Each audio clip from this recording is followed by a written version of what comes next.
Each week, nearly a dozen movies are released theatrically. 40 films a month, more than 400 a year. That's a plethora of cinema.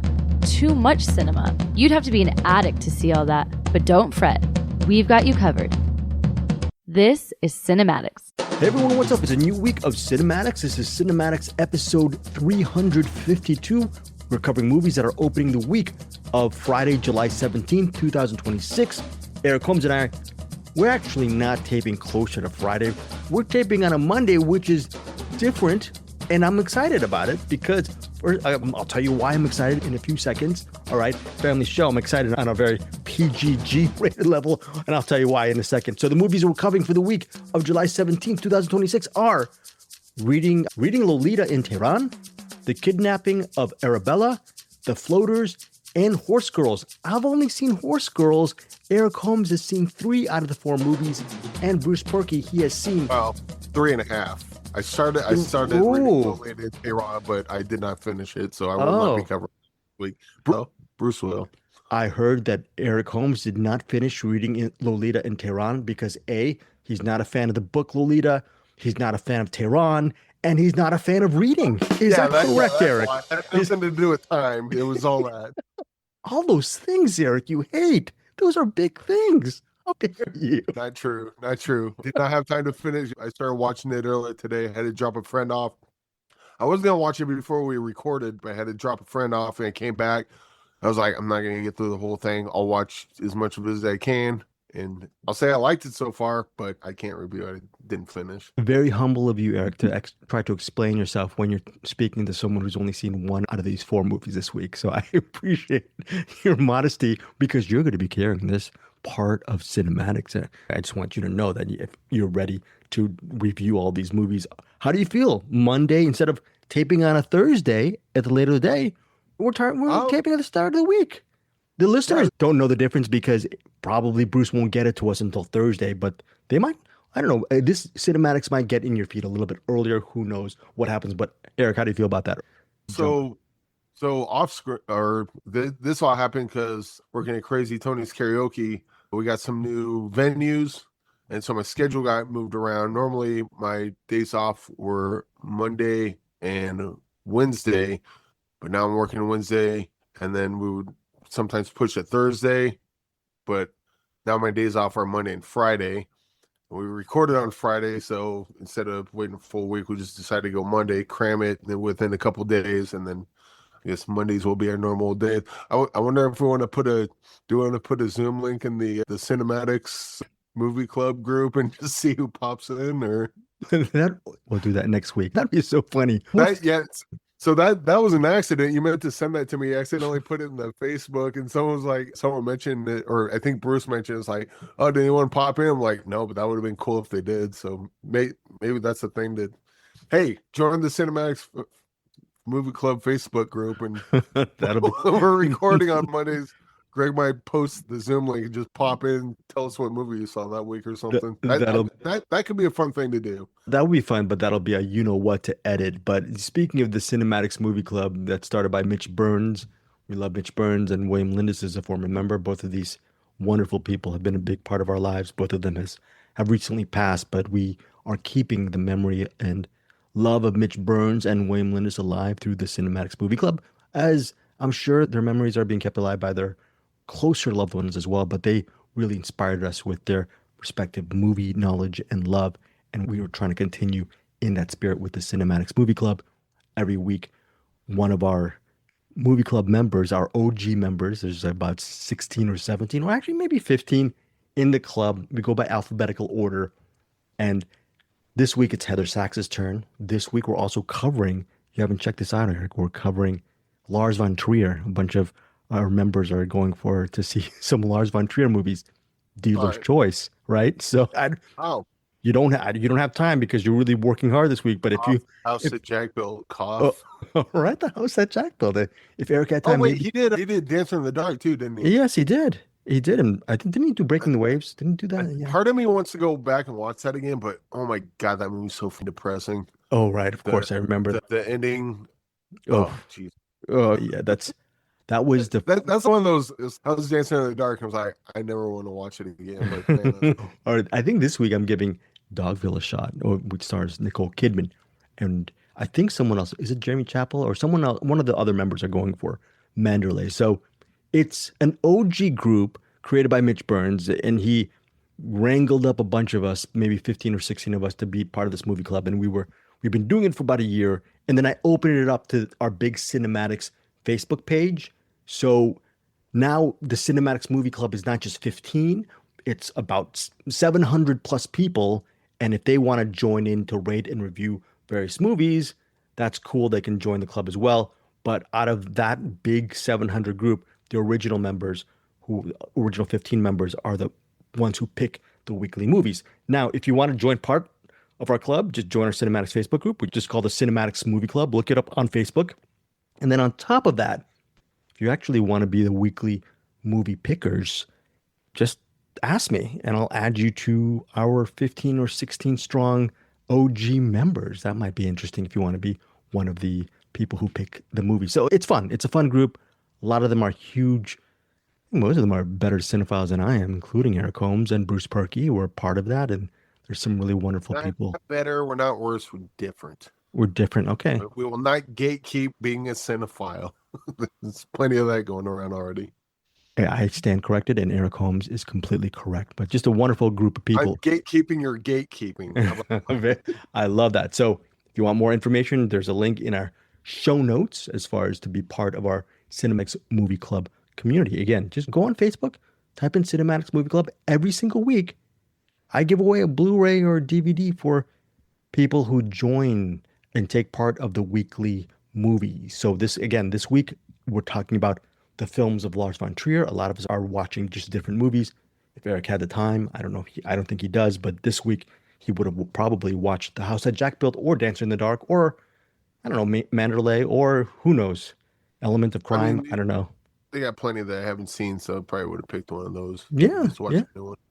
Anyways, Eric did have time this week to see 3 movies. So he's going to be really commandeering this episode. Let's start off with The Kidnapping of Arabella. I was interested in this because it stars Chris Pine. It looks like a road movie, and it's Italian. It's an Italian movie. And Eric, it's written and directed by Carolina Cavalli, and it stars Benedetta Caroline. Yeah, Porca. Yeah, a movie directed this movie. Yeah, it's written and directed by Carolina Cavalli, right? Exactly, not Caroline, but starring Benedetta Porca Guglielmino and Chris Pine. That's the only one I could pronounce correctly. The runtime is 108 minutes. It's an indie film with Chris Pine. He's a big part of the ensemble, but it opens specifically at New York at the IFC Center on Friday, July 17th. Eric Holmes has a review of the movie. What's it about and your thoughts? It looks like a Wes Anderson type movie from the trailer. Probably way more Quentin Dupieux than Wes Anderson. Okay. But Wes Anderson, not far off. It's like one of those like quirky movies. Holly, Arabella runs away from her dad, Chris Pine. She's like just a little brat. And then does she have a reason to run away? Because she is a brat, but does she have a good reason because her dad's unattentive or just not a good dad? No, she's just a brat. But so he's about to go give a speech or accept an award or he's like in an event. And Arabella, I want to go to Taco King. It's like, we're not going to Taco King. We're going here. But by the way, Chris Pine, like everyone's speaking Italian, even Chris Pine. And so I don't speak Italian, so someone who does can tell me how well Chris Pine fits into that. But as someone that doesn't speak it seemed like he fit in pretty good. And I was like, man, that guy looks a lot like Chris Pine. Pause the movie and look it up, and oh, it is Chris Pine. All right, get on him. He seems to be doing a pretty good job doing that. Anyway, Arabella wants to go to Taco King, and he's like, no, we're doing this. And it's like, if you're not going to take me, then I'm just going to cause a disturbance. And she does that. She starts yelling during his speech. And like, the reason I bring up Quentin Dupieux is that's where a lot of the humor. It's like, I will even tell him that you don't do your taxes. And it's like, okay, whatever. And then he gives his speech, Arabella's yelling, and then it gets done and he goes down and he tells his buddy, I forget his name, but he looks like Nick Cave. But anyway, he's like, just take her to Taco King and then take her wherever and then bring her home. It's like, okay. And then so Chris Pine goes back, does what he does, and then Nick Cave brings Arabella to Taco King. At some point they get separated. Arabella runs off, meets up with Holly, and Holly seems to think that Arabella is a younger version of herself. Like she's in some sort of like time loop Time warp thing or thing. Okay, whatever. time loop. Yeah. Yeah, time warp. And then Holly's like, "You're a younger version of me." Arabella's like, "Yeah, sure." And then she's, "What's your name?" And Arabella looks at Holly's name tag and says, "Holly." And says, "Holly. Oh, so it's true. You are the younger version of Oh, me." that's funny. And then she's like, "Yeah, sounds good. Let's get out of here." She's like, "Okay, younger version of me, we'll go." And then she brings Arabella with her, and that's the kidnapping. So Holly inadvertently kidnaps Arabella, mistaking her for a younger version of herself. And Holly You see how much this is making sense so far? does. But this is the kind of Okay. world we're in. All right. And And- Holly is of sound mind, right? She's just a normal Yeah. person. Okay. She just Yeah. feels like she's Just like in content of movies where weird stuff happens or people have weird requests, and it's got that dream logic to it where the other characters are all like, "Yeah, that's what we're doing now." Buy it and move on. So it's got that quirkiness to it. And of course, Holly and younger Holly, air quotes, just drive off and they start going on their own adventures. And that's sort of what it is. And then Nick Cave goes back to Chris Pine. Oh, right. Bella's gone. Where's Ella? I don't know. Got kidnapped, ran off, whatever. So then, while Holly and younger Holly, air quotes, are off on their adventures, you have Nick Cave trying to find out where Arabella is so he can get her back and bring her back to Chris Pine. And that's the movie. Okay. It sounds like an interesting plot. The trailer looks like it could be very annoying or very cool and fun. Were you on board with the humor or were you on board with the journey overall? Yeah, I like Hunting the Pew movies, and this has that flavor throughout. A little different. Carolina Cavalli. Holly was the writer director. I would assume that's a huge influence on him, but I don't know for sure. But I rode with it. But I could see where this wouldn't be everyone's cup of tea. I just thought it was incredibly cute, really sweet in some parts. And I won't get into the ending, but I really liked where there was a really subtle ending to it that turned on my heart light a little bit. That's nice. Was there a satire? They all die in a horrible, fiery, bloody. No, Was there it's not a bad movie at all. basically But it's. it could have been it could have gone very saccharine and it didn't? Is that what you're saying with it being subtle towards the end? No, not that it could. It wouldn't have been saccharine because the movie's too weird for that. But it went in a sweet. The ending went sweet in a way that I wasn't expecting for the movie this is. Okay. And Did and it it's surpri- subtle because it's one of those things where it ends with a look that if you've not seen the movie and you just watch the ending, it wouldn't make any sense to you. But watching it building up to that and then that look, like Up, at the end of Up when he gives him the pin. Right. Okay. In a vacuum, it's like, okay, cool. You give him a pin and grape soda on it. Who cares? But then you have if you watch the movie, you have all that backstory with the character and the build up to it. Now giving them that grape soda pin, it touches you. It means something to you. So it's like that. Oh, very good. That is a nice subtle ending for the kidnapping of Arabella in theaters. Actually, not theaters, in a theater this Friday. Opens at New York. A theater. If you're at the theater. And that theater is the IFC Center in New York. Eric, what is your rating for this movie? I'll probably go 3.5 on it. I think they probably could have leaned a little heavier into the weirdness. That probably would have helped it a little more, but where it was, I didn't mind it and I enjoyed watching it. The girl playing Arabella was really good. Arabella and Holly's relationship throughout was fun to watch. I think Bruce liked it much less than I did, and you could probably tell you why. And based on the little I know of what Bruce thought of it, I can see that. So this might be one of those that depends on your, depends on your taste. Depends on your taste. Eric, 108 minutes. Drag this one or no? No. Oh. No, it felt like it ended right when it should, right when it was getting a little long in the tooth, and then it ended. I'm like, oh, Perfect. We're done. All right. Very good, Eric. Thank you. That is your first review. Next up is a movie called The Floaters. This movie is a summer camp comedy, Jewish summer camp comedy. Its runtime is 101 minutes, opens in LA in one theater. It's a rollout, Eric. It opened up in select theaters on July 10th, but for here, where I'm at over in LA, it opens at actually two theaters. I'm correct. I stand corrected. LA at the Laemmle Royal and the Laemmle Town Center, July 17th. It's a comedy. Let me read this for you, Eric.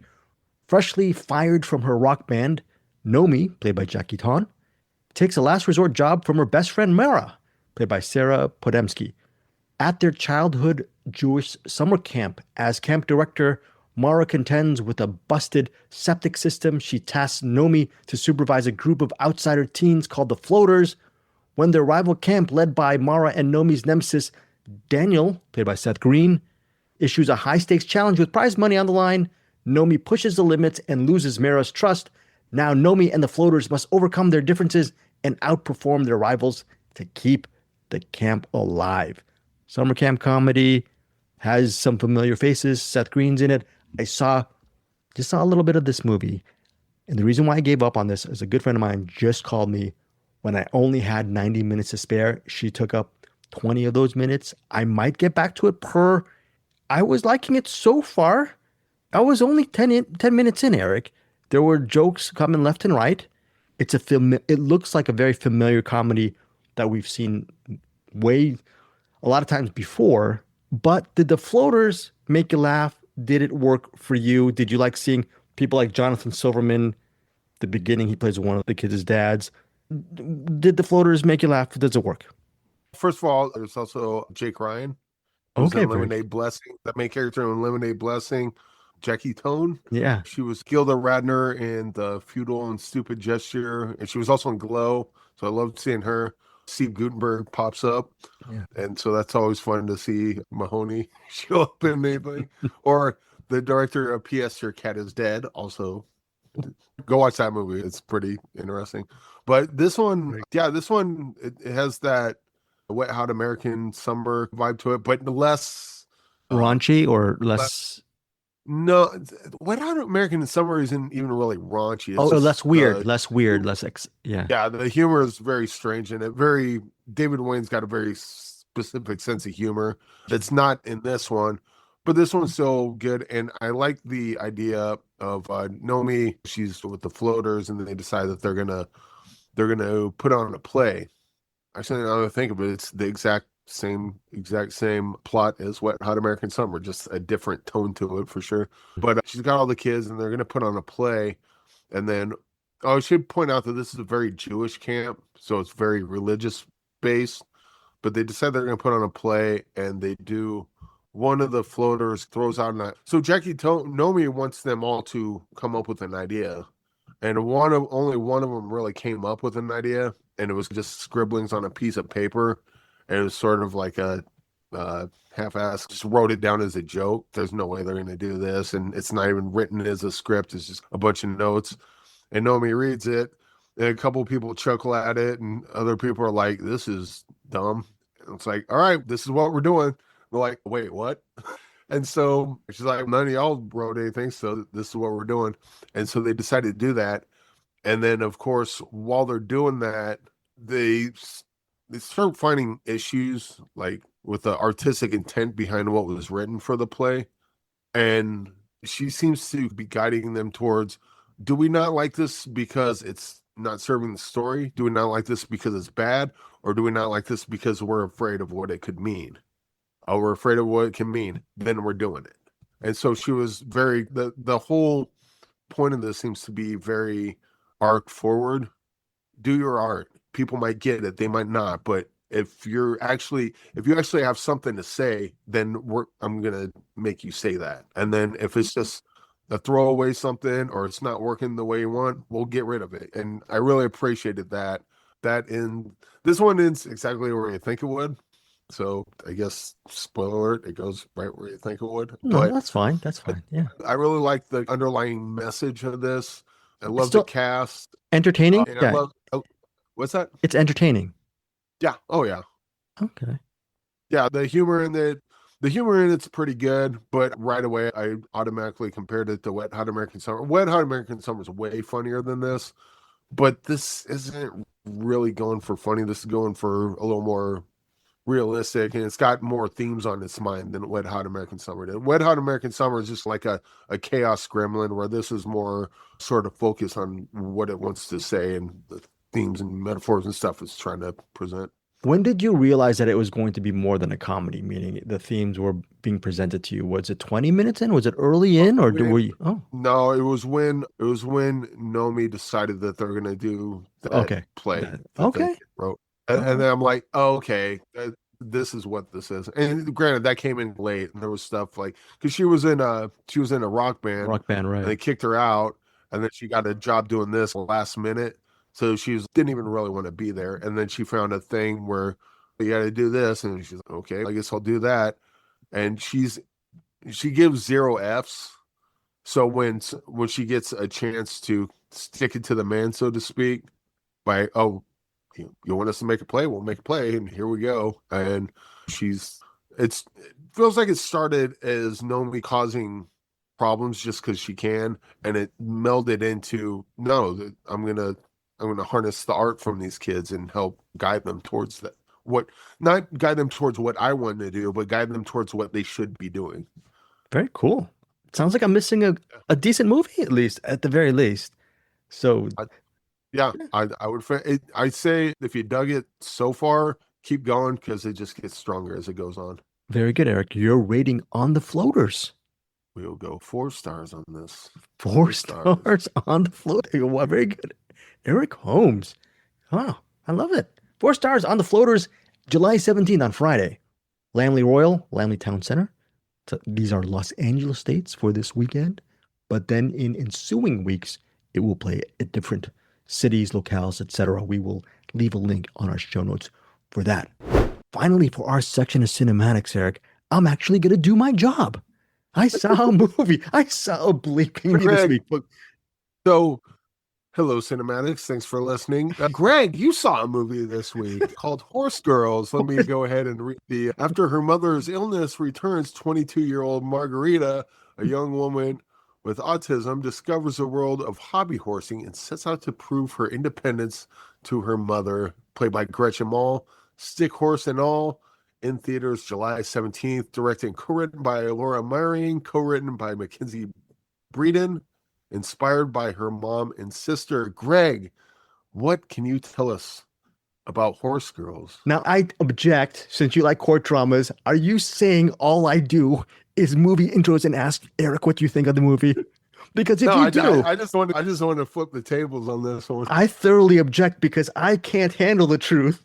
Eric, I cannot handle the truth. Very good, Eric. I should be doing that more often, actually. It was very good. What did I think of Horsegirls? Thank you, Eric Holmes. I was surprisingly moved by this movie. I was a little bit shocked at how it felt like a quirky mother and daughter movie. Of course, I don't want to belittle autism, and I don't want to belittle cancer. The mother has cancer. All right, that's not a spoiler. That's part of the plot. Mother's played by Gretchen Mol, and the young woman, the 22-year-old woman, Margarita, who tells anyone who's within earshot of listening, the reason how she was birthed was because her mother and her late father got together over a margarita, and that's why they named her Margarita. They were real drunk. They made Margarita. Right, exactly. No, they made margaritas and then had margarita. So Lillian Carter, she has autism, and she's playing an autistic character. Okay, all that said, when I say quirky, I'm bringing into these real life things because it's inspired by Mackenzie Breeden, who's a co-writer of Horsegirls. Her mother had cancer. Her sister, I believe, autism as well. So this is inspired by her journey as well. Obviously, different type of plotline with the horse hobbying with the young girl. But I think with the horse hobbying, you think, oh, it might be a quirky, eccentric dramedy. And maybe it has those flourishes. But I felt, for me, I don't know about you, Eric, Horsegirls felt like a very locked in mother and daughter relationship movie that I thought was really touching and really true. Gretchen Mol, as a mother dealing with cancer and trying to battle cancer, there are some intimate moments, and the way her character it just felt like a real person. I don't know if I'm expressing myself correctly here. It just felt We should real. also point out that she's trying to battle cancer, but she's also knows that her days are numbered, and she wants to make sure Margarita is fine when she's not there anymore. Whether she's got another caretaker or she can sustain on herself or something. And then so a lot of her patience with Margarita erodes because the clock's ticking. I'm not going to be around here much longer, Margarita. You need to get your crap together. I can't leave this world with you not safe or not stable. And yeah, directed and co-written by Laura Mayering. Again, like I said, co-writer is Mackenzie Breeden. I mean this with the highest of praise. You could disagree with me here, Eric, if you want. Please. I was If you're surprised. saying it with the highest of praise, I probably won't. I'll tell you something. I didn't really feel that there was a false note in this movie. And I think that's the highest praise I can give it because it really felt real to me. It felt earnest without being cloying. Oh, cry for me for this. Let's elicit feelings from the audience or watchers with this scene. Let's make the scene more of this or more of that or less of this. I didn't feel, maybe I wasn't manipulated. I don't know, but I felt like these storytellers and actors created something that was singular and it was refreshingly not how it wasn't sugary. And that's what I really loved about this movie. Eric, I'm blabbing too much. What did you think of Horse Girls? Do you disagree? Tell me your It thoughts. was a little sugary, but so was candy. Candy tastes good, but it wasn't like overly sugary. Very There is a version of this movie that is just unbearable to watch and not in a good way. Oh God, oh they're doing this, and it just doesn't land. right. This one, Can I tell you I, something? You know what's a cutesy version of this movie? Sorry, Eric. They make Margarita this really colorful character, like a look at me character, as opposed to a real human being. You see what I'm saying? They make her a I mean, caricature. she is that, but she also is a real human being. So that, yeah, you're saying remove the real human being part and just the colorful character part, and then Yeah. yeah, play up Sandy's character. And yeah, that this movie could have went south real quick, real easily, and it didn't. And I think a lot of that has to do with the Margarita and Sandy's relationship because you buy it. The responses to getting yelled at by Sandy, why are you yelling at me? I didn't do anything. They're oblivious to certain things, Or when not Sandy quite seeing. herself, sorry, or when Sandy herself feels when she has an argument with her daughter, she feels the repercussions of it, or maybe she regrets She it. blows up at it. She blows up at Margarita, and then once Margarita turns around, you look at Sandy, and Sandy's, why did I do that? Why? You Right. know, Yeah. and yeah, that but it is cute. The characters that Margarita meets when she gets a job at the Halloween, the Spirit, How, I guess, how Spirit, but it may as well be a Spirit Halloween store. yeah. Um, the people she meets at the Hobby Horse, Teacher, who's the the guy? yeah, Is it Jared Haynes who I'm, played the Hobby I'm, Horse coach? right, I'm He assuming was that, really yeah. good. He was so good, And yeah. it was pretty early on in this movie where I'm watching it going, I'm going to end up crying at the end of this movie. I just know it. It's either going to be a happy cry or sad cry. I'm not sure which one it's going to be. Spoiler alert, both. Yeah. And early on, I'm like, this movie's going to get me. And sure enough, it did. And I'm fine with it. I think it was certainly, I got teary-eyed as look, well. I would say Don McLean's American Pie. Maybe they could have picked a different song because I hate that song, but Same. you know, But that's just, here's a little bit of a not very realistic thing. American Pie, that song is what, 37 minutes long or something. Not a great song to do at karaoke. We'll just say the song's longer than you think it is. So if you're like, oh yeah, American Pie, I'll sing that. Just know you're in for a marathon. But that's true. even as much as I hate that song, they use it to great effect in this. And yeah, I Eric, love all the characters, love all the actors playing the characters and nailed it. And the story came together, got me emotional at the end in all the right ways. Love this movie. same here. Horse Girls reminds me, totally different story, by the way. It reminds me of that 2024 film, Bob Trevino Likes It, starring John Leguizamo, where that one towards the end, I'm almost bawling at that. But this one did elicit a lot of teary emotions for me. And I think because of the storytelling, really well earned teary emotions because it, again, very organic story, interesting plot lines. But remember, Eric said there's a little bit of sugar in it, but there's something in candy, and candy's good. Candy's sweet. Candy tastes good. In this movie, definitely. You put salt in food, it tastes good. You eat a spoonful of salt, that's too much. This is like putting some sugar in a recipe that calls for it. Yeah. Horsegirls, and I've always been a fan of Gretchen Mol. I've loved her in Boardwalk Empire, loved her in Rounders, loved her career, and to see her as a mom. Which one? In the 10, another David Wayne movie. Oh, I've never seen that. Oh, very good, Eric. Very good. Okay, so she's very good in this movie. As is, who's the main actress? Is that Lillian Carter? Let me make sure that we give her some props here. Yeah. Lillian Carrier? Sorry. Is that Lillian Carrier? Is that what you said? Yeah. Yes. Lillian. Wait. Oh, did I mispronounce? Did I misspell it? Okay, Lillian Carrier and Gretchen Mol. Thank you, Eric, for that. But yeah, really. So my rating for Horsegirls, 4.5 stars. 4.5 out of 5 stars. What about you, Eric? That seems low. I'm going 5. Oh, how dare you? We're not quite at 6.9 territory, but this is a movie that what it's going for absolutely nails it. And all the stuff that I saw coming didn't detract from it, because I saw it coming and it came to me in a way that was satisfying. It's like when you lick a Tootsie Roll pop, you know there's a Tootsie Roll coming in the middle of it, and you get there and it's like, oh, this is a wonderful Tootsie Roll. Now, if you got to the middle of the Tootsie Roll pop and there wasn't a Tootsie Roll in there, you would be angry.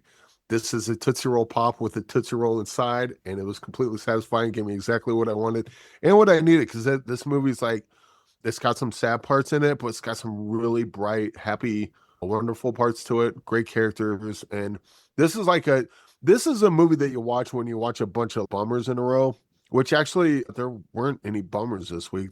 All these movies I saw this week were pretty upbeat, save for the little I saw of what little I saw of Reading Lolita in Tehran. And I don't know how the second half of Reading Lolita in Tehran goes, but if it goes the way I think it is, Horsegirls might be a good antidote to wherever that goes. And my apologies for mispronouncing Lillian, like Eric said, Lillian Carrier. I said Lillian Carter at the beginning. That's my fault. I did a misspelling of that. Lillian Carrier, fantastic as Margarita. Excited to see her in more work. And again, really looking excited. I'm excited to see more of the work from filmmaker Lauren Mayering. Just a very well done movie. And how dare Eric said my 4.5 star rating was so low. What did I say? Low. Greg, to be fair, you don't have a heart. So I don't. It makes sense that it would bump half a star down. If you had a heart, you would bump it up a half star like I did. You're right. I'm just saying. He's as mean as one of those hobby horse girls in the movie. That's not a spoiler. I'm not gonna tell you if they end up being nice at the end. We'll see. You're like, I say this worried that it might turn some people off. But I don't think I'm wrong. If you like Coda, Horsegirls is in that camp. Right. Where if you fall in love with the characters and it's going to have that ending that's a little sad, but like a little inspiring and happy, like this goes that route and then just rides that line perfect of we're not saccharine, but we're not complete bummer. We're just being completely real with the characters and the story and freaking nailing it as far as I'm concerned. And we have to also quickly mention Tony Hale from Arrested Development has a part in this movie as well. So that's very good. And like Eric said, Gerard Haynes as the coach of the Hobby Horse Girls, fantastic in this movie. His backstory is really well done, and he has a very interesting relationship with Margarita. And yes, 5 stars. You know what would have been cool for this, because I don't think it's out yet, but maybe it is. The Anderson's Loaded for Bear short that he did, and I haven't seen anything on the documentary he's putting together. I would have liked to seen the born act players in Horsegirls or something like that. That's very good, Eric. Yes. I think if someone likes Horsegirls, now I don't know for sure what the full version of Loaded for Bear is, but if and when that comes out, I could see this being a good proof of concept for Loaded for Bear, just because the characters are so similar and bright and funny and interesting. So I don't know. When Loaded for Bear comes out, watch that with Horsegirls and see where you come at on that. And I'm kicking myself because last week I had a chance to interview Lillian and Lauren for an interview, and I just couldn't make it earlier that day. That's my fault. And I think if Eric and I knew back then, one of us would have done an interview, because we both really love the movie, especially Eric Holmes. All right. Wow. Yeah, it's a good thing you didn't interview him, Greg, because then you would have to face him and go, "Give you 4.5 on a 5-star movie. What a-hole am I? What am I even doing here?" Unfortunately, I don't have the strength to answer that question for myself. So again, that is Horsegirls 5 stars for Eric Holmes, 4.5 stars for me because I'm a hole. It's in theaters July 17th. In all seriousness, great film, and would hopefully you guys out there in the cinematics universe, some of you, I know this week I'm gonna see the Odyssey on Friday. I don't know about you, Eric. If you're gonna see the Odyssey, I'll watch it. But if you can spare some time, if you're in LA, go check out Horse Girls, or more importantly, we will leave a link. So wherever Horse Girls is playing, Eric, they should see it in their local Cineplex or theater. Is it a hot take to say I'm not at all excited about Odyssey? I Oh, have no desire to watch that. And I like Christopher Nolan. oh, Just to be clear, Bruce is the one that hates Christopher Nolan, not me. I thought But Bruce like, really loved Tenet, though. Doesn't Bruce love Tenet as much no, it's as? his favorite movie Oh ever. yeah, No. Bruce Parker. I'm the Tenet defender. I love Interstellar. Look, I freaking painted a picture of the black hole from Interstellar right there. Wow, very cool, Like, Eric. it's a black circle with light around it. It wasn't that hard to paint, but yeah, just I've seen, and I remember reading in the Odyssey in probably junior high or elementary school. I'd read in school, Yeah, right. High school, yeah. and I'm just everything I've seen in the Odyssey just tells me this looks empty and dull, and I don't Well- understand where the excitement's coming from for Well, that. Eric, if you don't watch it this weekend, I'll tell you something, okay? I think if you don't watch the Odyssey this weekend, it's almost like the way I'm watching it because I'm seeing it, but I'm only seeing it in standard def. I know that's stupid, but because they had a better earlier time, I decided to go with standard def over the IMAX. It's almost So like it's I'm in not watching. 420p. Right. I'm watching Nolan's The Odyssey on my iPhone. Probably, yeah, that's what it's like. It's like a 480p.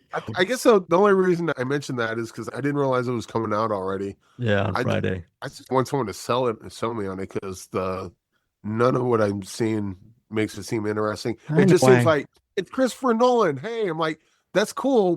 Why do I need to go see this? Because it's Folks, Christopher Nolan. I'm like, I don't care. Sell me on this thing. Eric Like, does not know this. Okay, he does not know this in his brain right now. But the reason why he's pushing back against the Odyssey is because years ago, with respect to Matt Damon as Ulysses, right, or Odysseus, years ago, the title of Ulysses was played by one of Eric's favorite actors, Kirk Douglas. So he's just taking up for Kirk Douglas. That's why Ulysses. You're giving some props to No, Kirk Douglas. that's not it. I just think the movie looks stolen. Maybe I'll be wrong, but whatever. See, all right, that is it for this week. And we'll be hopefully, I don't know when Maddox will be out, probably maybe late Thursday and whenever Bruce Purkey's done with the cinematic. But do you have anything to say before we're out of here on this early Monday, Eric Holmes? Yeah, Mitch, Yes. Will, we miss you, and Yes. F Ice. Very, very good, Eric Holmes. Now, And- the movies we covered have been pretty upbeat. Liked them a lot. And so if you watch a bunch of bummers in a row, put on any of these and they'll bring it back. I think, and I've watched half of Reading Lolita In Tehran.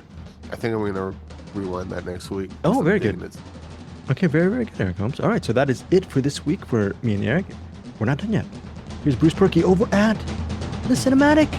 Welcome to the Cinematic, the attic of cinema.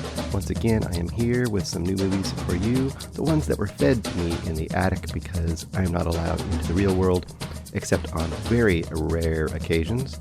And this week was an occasion where I was not allowed in the real world, and I was up there watching movies that were fed to me by Eric and Greg. What do I have this week for you? 2 brand new movies. One is called The Kidnapping of Arabella, and the other one is called Reading Lolita in Tehran. So both some pretty evocative names, long titles, and titles that make you wonder, what's that movie about? We're going to find out. Also, I will have a really quick reaction to a movie that was from our movie club this week, which I had never seen before, and that is Dancer in the Dark. Okay. Oh, at the very end, I'm going to also tell you our picks for the Patreon coming up this month for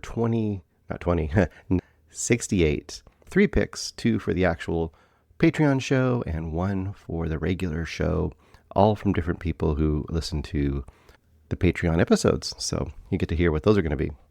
All right, let's get on this. Reading Lolita in Tehran, directed by Erhan Riklis. Oh, by the way, the whole title is Reading Lolita in Tehran, a memoir in books. It's based, I guess, on a very acclaimed book or a memoir of its own. So it's autobiographical, I guess, in many ways. But this is a fictional telling of that story. It stars, there's going to be a lot of names here, so hang on with me real quick. Professor Azar Nafisi is played by Golfshteh. You got Bari, played by Rez Diako. You got Sanaz, played by Zar Amir Ibrahimi. You might recognize that name, Zar Amir Ibrahimi. She is the star of Holy Spider. She is also the co-star and director, if I remember correctly, of Tatami from last year, which was one of my favorite. Both were some of my favorite movies from that year. So she is a notable person in this movie. Also, the first one I meant, Golfshteh Mirahani, I can say that very well. I believe she was in Peterson. I believe she was the girlfriend in Peterson. I could be wrong, but I have that memory. And also Bijan Aresh Marandi. They may all be famous actors in their own right, but as far as I know, I only knew a couple of those actors personally. This jumps around in time, and the basic concept is it starts out with the main character, as I mentioned. I'm just going to call her Professor Nafisi. Makes it easier. The professor. She is returning with her husband back to Iran right after the fall of Iran, right after the Shah has fallen. And I guess it was a common thing because there's sort of a little blurb at the beginning saying, after the fall of the Shah, a lot of Iranians who had left the country during that reign returned in hopes of a new glorious age for Iran, a new age where they were able to really control their own destiny, and they weren't having this colonial puppet sort of rule over their country. And Iran had long been known as quite a great place for literature and art and film, and still is known as a great producer of film and all these things. So a lot of artists and professors and things like that returned to Iran after the fall with hopes that it would be this great new age. And then, of course, the religious, very fundamentalist religious crackdown began shortly thereafter, and a lot of them found themselves disillusioned and or trapped in a country that still did not resemble the one they had remembered before. So that's the basic setup here. They get there, it's like 1990 I think it's 1990 when they first arrive. But then we have actually it's 1979 when they first arrive. And then we jump around in time, and each part of the film is one of those chapter films where you get a book title and a year, and you are basically checking in with our characters and seeing where they're at in their journey in the Ayatollah level of Iran, and how they're faring with that, how they're surviving, how they're keeping their independent and creative spirit alive or not alive in that world. The different chapters we get are like 1980s, right when they started.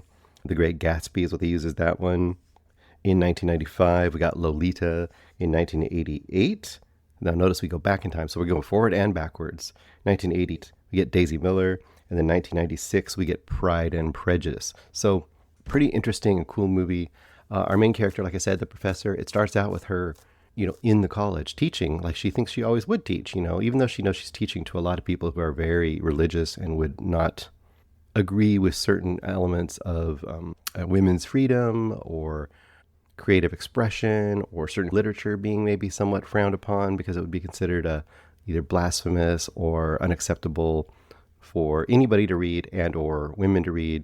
She's still teaching those books. And as you see, the very first book she's teaching is Great Gatsby. And every time you get into one of these books in one of these segments, there's at least a little bit of her teaching or discussing it and how it is thematically relatable to their life in Iran.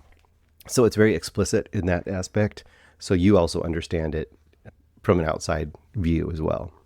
But you'll see after that first segment where she's teaching in the college, very quickly, any college uprising, any college protests, anything that's going on that's slightly against the new regime is immediately cracked down on.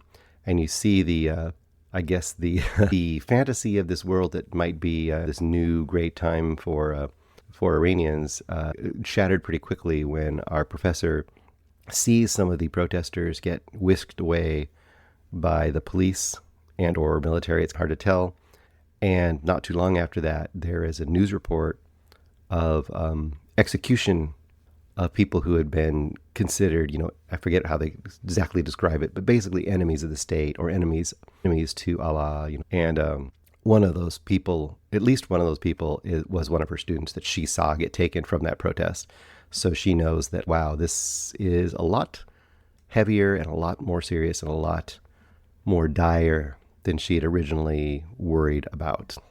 And that's the basic setup of this movie. Like I said, you jump around in time, so you'll see you go into the future quite a bit. Like I said, it goes 1995. So 15 years, the second segment goes 15 years in the future, and then it goes backwards a little bit into the middle of that time period and then forward again. So you'll see times where she isn't teaching anymore, but she's essentially teaching books underground to women that are not allowed to basically discuss or even read these books. They would basically be banned. And if it were to be discovered, it'd probably be very dangerous.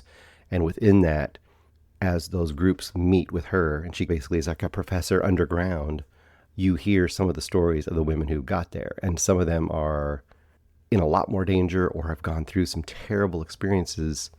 And you're getting this secondhand glimpse into what it is like to live as a woman, especially a woman who doesn't want to be in that very, very conservative world. Like, what if you want to have a external life and you want to have a life exploring literature, or being a independent woman, or doing any of these things that might be considered highly objectionable or blasphemous within that worldview. And in that aspect, it's very interesting and very well acted, as you might have guessed by some of the names I threw out at you at the beginning. If there's anything that I would have as a negative to this movie, is it's a little bit... So in the same way that a book, it's not like it's overly literary, it is somewhat, but there's a little bit of a conventional approach to this movie. And I don't know how to quite describe it to you, but this movie feels like it should be really visceral. And in a lot of the points where we could maybe experience through the movie some of the things that are happening, it'll pull away, or we'll get a slightly distant view of it. Either it'll be told to us from another person. We might see a part of the story actually being played out, but a lot of times we're going to only hear how it fully turned out. For example, there's a character that she met early on who was he was in the party line. He was really down for it. But then by the later years, you can see he's become somewhat disillusioned. Or we have another person, and so there's some men in here too. We get some side stories that go in and out of the stories as well, although it does focus mostly on the women. There's another guy, and he ended up going off to war, and the experience of war, because Iraq and Iran had a war during this period. America, of course, was involved. This guy that goes off to war comes back totally changed, like a lot of people do when they go off to war, and is a broken person and really has a very hardcore reaction to that experience. So in that aspect, I feel like you're always around the edges of these things, and I wanted to be immersed in those things. We got movies like It Was Just an Accident from last year, if I remember correctly, from Iran. And I know they're different stories. You can't hold that against another story, but in the sense of, I feel like we've had these movies where you just are really immersed and you really are getting a position where you can empathize and fully feel the tension and the danger and the I guess the lengths it takes to go against a system like that, how dangerous it is. And even though here you understand intellectually that danger, you do see some of the actual outcome of it. To me, I feel like there's a little bit of a distance all the way throughout this. It's not like it hurts this movie 100%. I think it just holds it back slightly from really soaring. Another thing I read about this was, and I just looked really quickly, I believe the filmmaker is Israeli, the director, but of course the writer was Iranian. I don't know if she's still alive or not. I believe she is. The professor essentially is the one telling the story and who wrote the book. And I think that's an interesting combination. I think we had something similar with Tatami, if I remember correctly, as well. So I think some people will also discount it. They'll think there's some propaganda effort in there, of course, the whole thing of Israeli and Iranian conflict, obviously. But I don't hold that necessarily against it. For me, it's like I said, it's that there's a little bit of distance here. There's a little bit of detachment, almost a literary detachment. It fits with the themes and what the story is, but also I wanted it to, sometimes the women who meet at this and you get glimpses of their lives and their stories, and a lot of them are very harrowing. I almost wish the movie would have spent time with each of those women and actually let us be in their world, and then maybe see them all join together, and you would know that context viscerally when you're seeing them discuss these books and how important these books would be. To the aspect that this movie could be like a Fahrenheit 451, where books are so powerful because of what they mean and what they represent, and essentially a intellectual and actual freedom that is represented by the act of reading and the act of writing and the act of it being exposed to ideas. But all that being said, it's a good movie. I just feel like it could have been a great movie. I'm gonna go 3.5 stars on Reading Lolita in Tehran. Once again, I feel like it should be 4.5 stars, but it just never got there quite for me. And I felt like it kept almost going there. And there's such fantastic performances and such a great basis that I wanted to feel it more as opposed to just intellectually understanding it more. Okay, next up. The Kidnapping of Arabella, directed by Carolina. This is starring Chris Pine as Orestes. You've also got Arabella, played by, oh boy, if I can say these names, Lucrezia Mino. I said that terribly. I think they're all Italian mostly. And Holly, played by Benedetta Porceroli. Hello, sorry. I'm always terrible with names. And plus, I'm terrible with my handwriting, so it's a double whammy. So just go look at the IMDb if you're not sure. Holly and Arabella really end up being the main characters here. Just so you know, if you can get a picture of this, essentially as a two-hander road trip with a lot of other characters thrown in along the way. To get a feel for the basic tone of this movie, I immediately thought when I was watching it, somebody's been watching a lot of Wes Anderson. Now, it's not as dollhousey as Wes Anderson is, but there's a lot of that. The way that people speak in this movie and the way they interact is very Wes Anderson-esque. And what I mean by that is a lot of flat affect to your characters and a lot of them saying clever things to each other with the camera looking straight at them and then someone else responding back with a very flat affect and something clever that's you're supposed to look at that. And that's a level of humor you're supposed to, or quirkiness. I'm not sure. It's somewhere between quirkiness and humor that if you either respond to or you don't respond to. Now, I'm in between. I have responded and loved some Wes Anderson. I've also hated some Wes Anderson. So I tend to like him when he's more overtly, I guess, leaning into his weirdness with some of his stop motion stuff and some of the things where he just lets it go fully fly as opposed to just being in this middle artifice level. Now, this movie isn't definitely not into that weird artifice of formal sets and things. But like I said, it's that way the interaction of characters occurs. Now, with The Kidnapping of Arabella, the basic concept is you got Chris Pine's character. He's this, an author, sort of successful, sort of in his own head. He acts like he's a prima donna star sort of a guy. But he's got his daughter Arabella with him, and she's just almost a total brat, but she's also just acting out because it feels like he's not present with her. He doesn't really pay attention to her. And she is you can tell, very frustrated and very just antsy to get away from that world. And she just wants to be a kid and go crazy and have kid fun and do things. And in fact, they're going to this big dinner and he has to give this speech. And all she wants to do is go to this place called Taco King, which obviously is like a takeoff on fast food, Taco Bell, whatever. She just wants to go to Taco King to the point that she's yelling out and interrupting his speech for he's getting some award or something. Interrupting his speech and embarrassing him and so on and so forth. And finally, when it's all done, he tells his driver, because he's rich, apparently, tells his driver to take her to Taco King and take her and then bring her home. And off she goes to Taco King. And while she's there, I forget how she does it exactly, but she ends up wandering into the parking lot. And there's a random woman sitting in her car in the parking lot with her door open. And she walks by and looks at the woman. And the woman looks at her. And they have this short interaction and you get the idea, okay, these are two weird people meeting that are going to be together. And then the other little prologue is essentially now we're following Holly. We see how Holly ends up to be that woman in the parking lot. And eventually that's the beginning of our story. The story where essentially Holly is a weird character because, first of all, the actor, once again, I'll say the actor, Benedetta Porceroli, she really is committed to this role and she's awesome in this movie. She's really good. But her character, I'm never quite sure what she's supposed to be. Is she supposed to be a person who's rebelling against the expectations of her world and she just can't find her place, something like that? Or is she actually mentally unstable? Or is she somewhere in between? I'm guessing she's maybe somewhere in between, but you can tell right out of the gate, she's just not making it well in the world.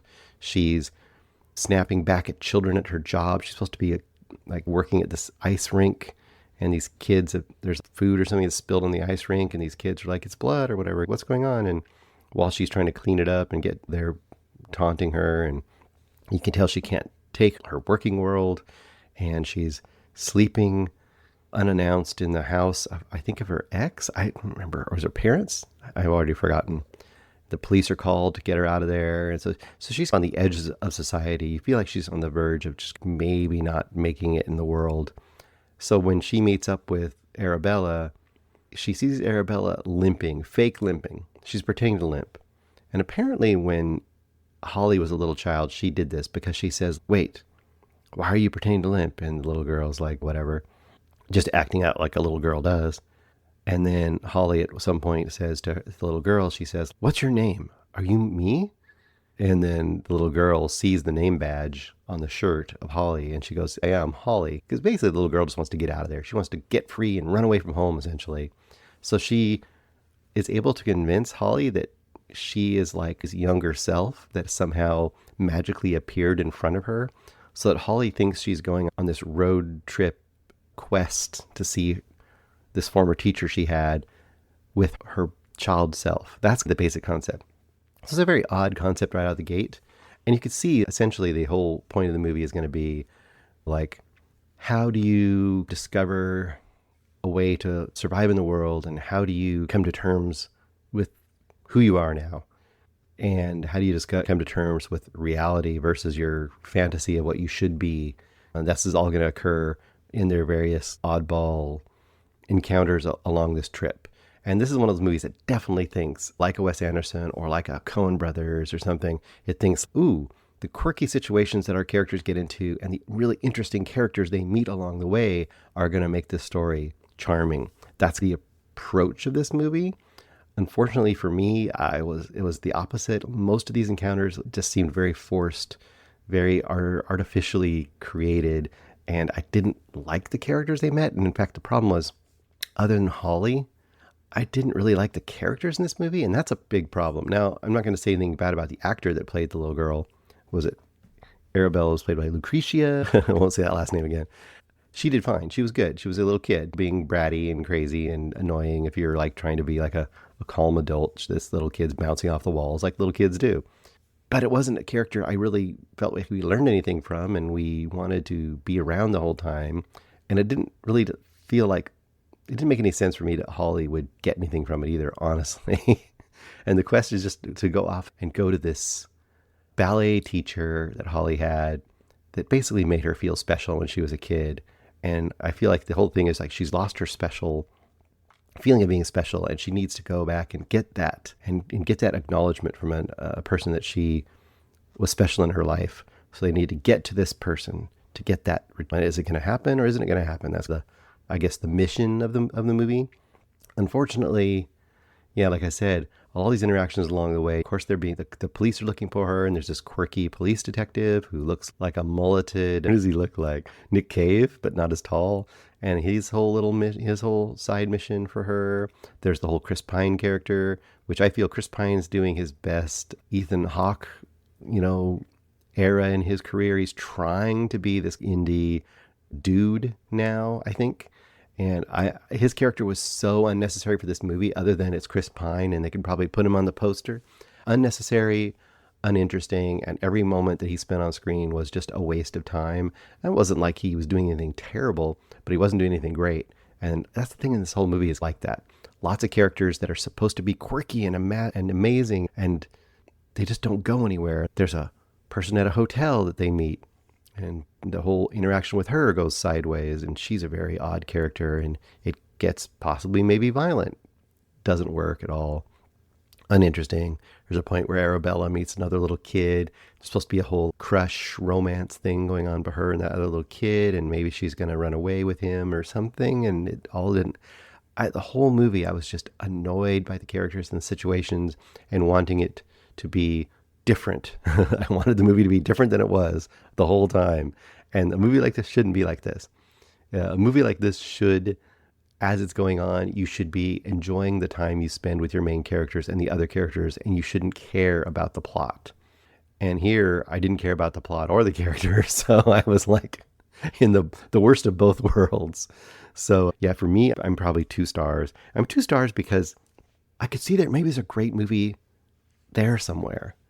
Maybe if this director didn't write, or maybe if the writer gets more writing under their belt, they might produce some characters that are a little more interesting and fully fleshed, or I don't know, genuine or something. But here it just didn't. It felt half-baked. And the actor, like I said, that main actor is great, but I just needed a better script and movie around it. It just really didn't work for me. I did not enjoy my time with the Kidnapping of Arabella. I wish that she would have stayed kidnapped and unfound, and so we didn't have a movie. That's what I wish would have happened. 2 stars for the Kidnapping of Arabella. Okay, last but not least, I'm going to give you my quick reaction to Dancer in the Dark. Now, every week we've been mentioning we have a movie club, cinematic movie club, which CinemAddicts, I'm in the cinema. The club, basically every week somebody in the club rotates through the names, and someone puts a movie up there. We'll all watch it if we have time. If we don't, it's okay. But everyone reacts on Friday about the movie they watched that week. This week, actually, the project was watch a Lars von Trier movie that you hadn't seen before. Now, I've seen quite a few of his movies, and of course, he's a problematic but also fascinating director. And I don't remember all the movies I've seen of his. I've seen quite a few. Definitely seen some of his later ones, The House of Jack Built and Annihilation, and my brain's already forgetting the name of the one where the planet is coming, or the moon or the planet's coming in to crash into the earth. Yeah, I remember, my brain's forgot about it already. And a bunch of other ones. I've seen quite a few of his movies, and it's a love-hate thing with the guy. And the guy himself is a troll, provocateur. Obviously, there's a lot of weird stuff around Nazi comments he's made in the past, and he's been really problematic with a lot of his actors and driven them crazy, and some of the actors have driven him crazy, as in Dancer in the Dark, which I guess he and Bjork had a very acrimonious relationship, and I think after the experience she had, she was never going to be in a movie again, according to her. So that should tell you something about how the two of them butted heads. Although she's pretty notoriously difficult too. You've probably seen some of the footage of her punching reporters and stuff. So it sounds like they're both a little bit made for each other, I guess, in that sense. Anyway, people picked different movies. A lot of people were doing Dogville. And I haven't seen Dogville either, but I thought this is a perfect example for me, or perfect chance for me, I should say, to watch Dancer in the Dark, because I've heard of Dancer in the Dark forever. I knew Bjork was in it. I knew it was a musical of sorts. And I knew it was considered one of the saddest, hard to get through movies ever. And that intrigued me. And it's one I've meant to watch for so long. And I said, okay, this is an excuse to do that. So I did. Basic concept. Now, once again, I'm not going to give a full-on review, just mostly a quick reaction. One thing you should know, though, what a cast. Here, let me check out the cast here for you guys. The cast is not Lars von Trier, of course. He's director, writer, so on and so forth. You've got Bjork as Selma. You got Catherine Deneuve as Kathy. You've got David Morse, or you know him. If you don't know his name, you know him as Bill.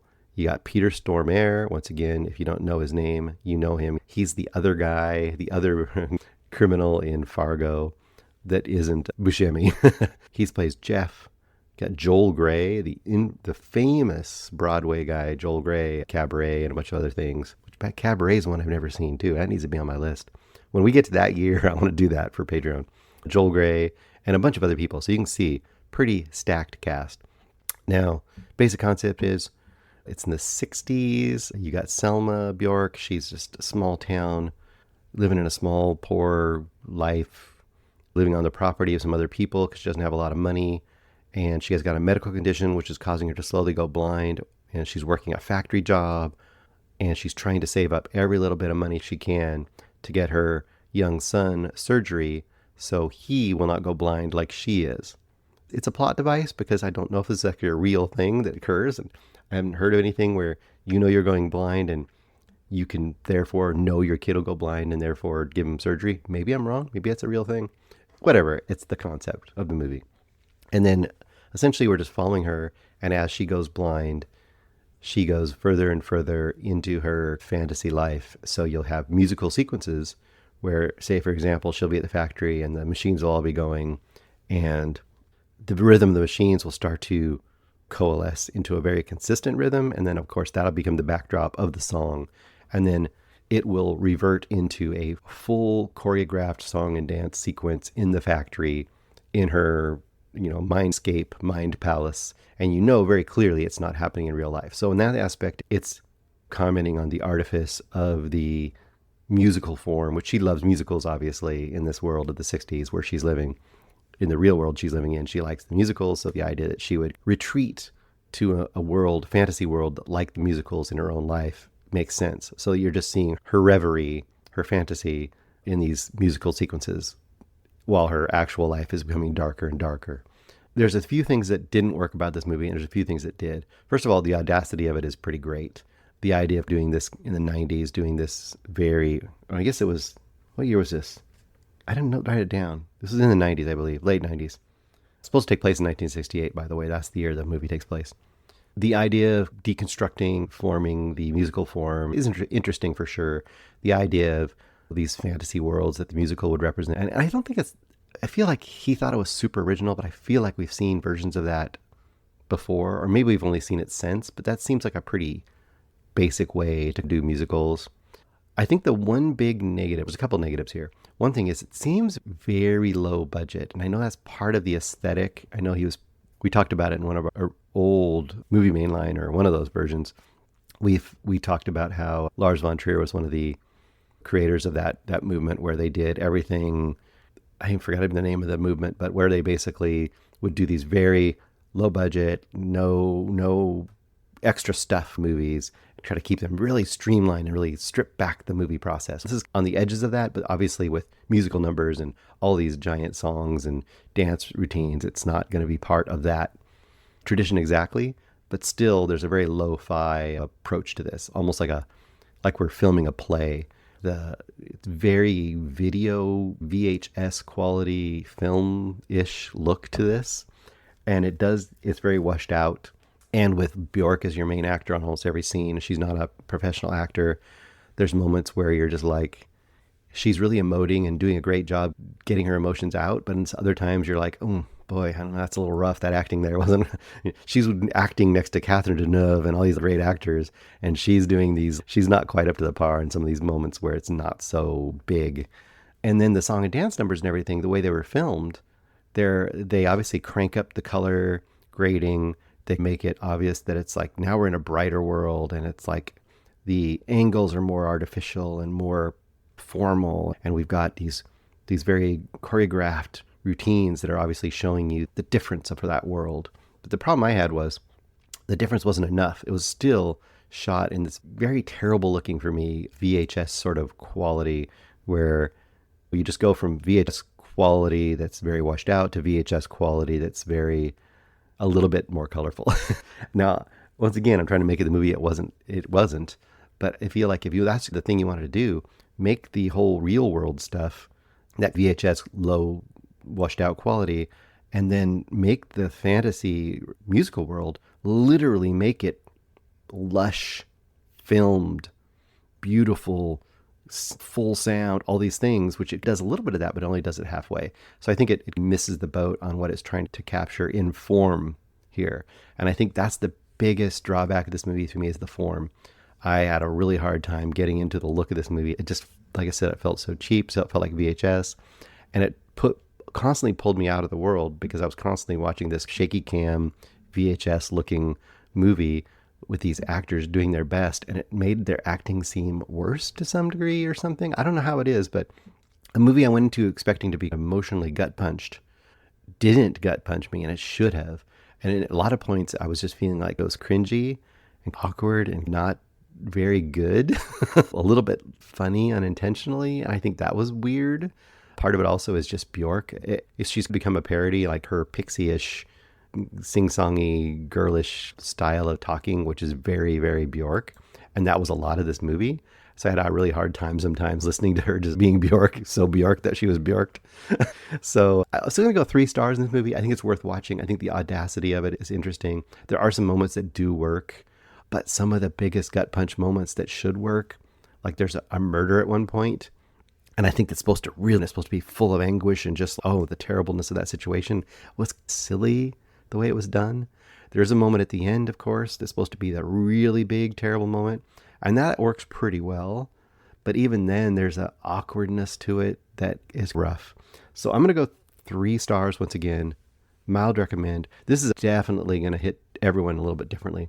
Some people, just because of the musical and experimental approach of it, are going to be absolutely out, like 100% out. This could be a 1-star movie easily for a lot of people. For people who are really into art house stuff and who really, this hits their tone and their style, this could be a 5-star classic. So I think the reactions to this movie are going to vary wildly. And for that reason, I think it's worth checking out, especially if you're into movies and checking out Lars von Trier and some of these weird, more experimental films, especially something so notorious, I would say, as Dancer in the Dark. It's at least worth trying. I did consider tapping out a couple times, but I stuck with it. 3 stars for Dancer in the Dark. Okay, last thing, real quick before we go. The movies for our 1968 Patreon, we had 29 choices from a bunch of different people, and most of it's on that Facebook page. You can see it there if you're interested. I did a random generator, and I got us 3 movies. Once again, Eric and Greg can figure out which ones are in the main Patreon episode and which ones are going to be on the regular episode. The 1 on the regular episode and 2 on the Patreon. They can divvy that up. But here are the 3 movies. We've got Theorem, which I've never heard of. Theorem by Pasolini.